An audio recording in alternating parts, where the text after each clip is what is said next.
দেখাবো আপনাদের। জ্বলছে বাংলাদেশ, ব্যবসার কিরকম সর্বনাশ হচ্ছে দেখুন।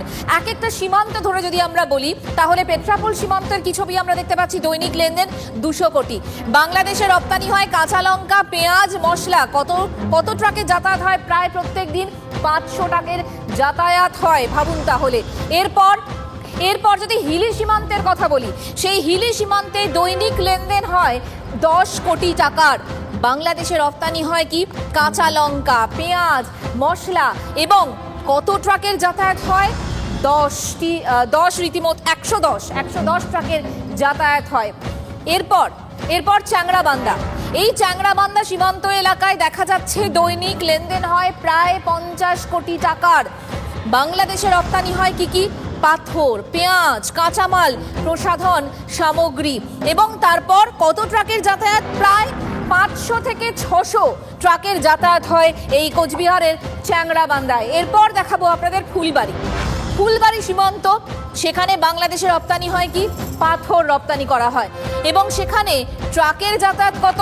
এখানেও 500 থেকে 600 ট্রাক এই জলপাইগুড়ির ফুলবাড়ি সীমান্তে যাতায়াত করে।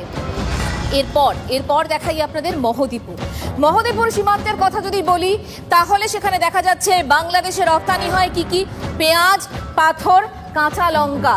এবং সেখানে কত ট্রাকের যাতায়াত হয়? প্রতিদিন প্রায় 400 ট্রাকের যাতায়াত হয়। তাহলে ভাবুন, যদি এই আনরেস্ট চলতেই থাকে তাহলে এই ব্যবসার ওপর, এই রপ্তানির ওপর কতটা প্রভাব পড়তে পারে।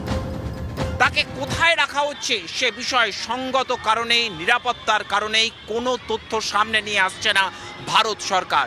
কিন্তু কূটনৈতিক মহলে যে জল্পনা চলছে, বাংলাদেশের মাটিতে যেভাবে হাসিনা বিরোধী জনমত ক্রমশ জোরদার হয়েছে, যেভাবে বিক্ষোভের আগুন হাসিনাকে দেশ ছেড়ে পালাতে বাধ্য করেছে, যেভাবে বাংলাদেশের মাটিতে পরবর্তী সরকার আওয়ামী লীগকে বাদ দিয়ে তৈরি করার প্রস্তুতি শুরু হয়ে গিয়েছে, সেই পরিস্থিতিতে ভারতের মাটিতে হাসিনাকে যদি পাকাপাকিভাবে রাখা হয় তাহলে পরবর্তী সরকারের সঙ্গে ভারতের সম্পর্কের সমীকরণ কোন দিকে যাবে তা নিয়ে প্রশ্নচিহ্ন থেকেই যাচ্ছে।